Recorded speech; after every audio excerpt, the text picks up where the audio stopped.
Bienvenue sur votre chaîne d'information Journal d'Afrique.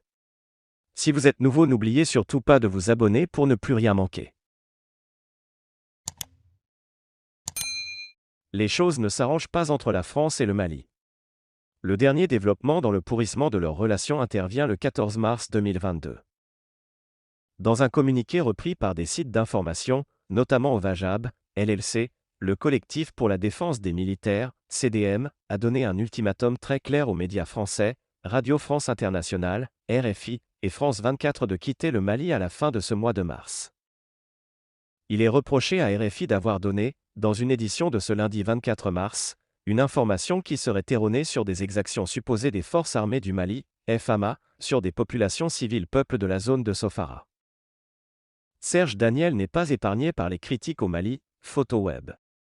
Il n'en fallait pas davantage pour soulever le courroux des membres du CDM qui se sont assignés pour mission la défense des militaires au pouvoir à Bamako. Les médias français sont régulièrement accusés de partialité dans le traitement de l'information concernant le Mali. Surtout après le coup d'État qui a chassé le président Ibrahim Boubacar Keïta, IBK, du pouvoir.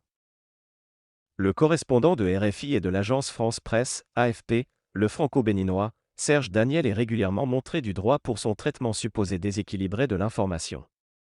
D'aucuns avaient exigé un moment que ce journaliste parte du Mali. Les choses s'étaient tassées un moment avant de rejaillir avec cet ultimatum de CDM. Dans cette affaire, France 24, qui n'est pas directement incriminée, a appris le caillou jeté à RFI.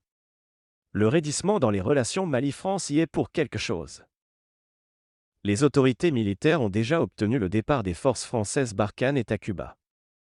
L'on peut donc parier à peu de frais que les médias incriminés seront bien obligés d'obtempérer.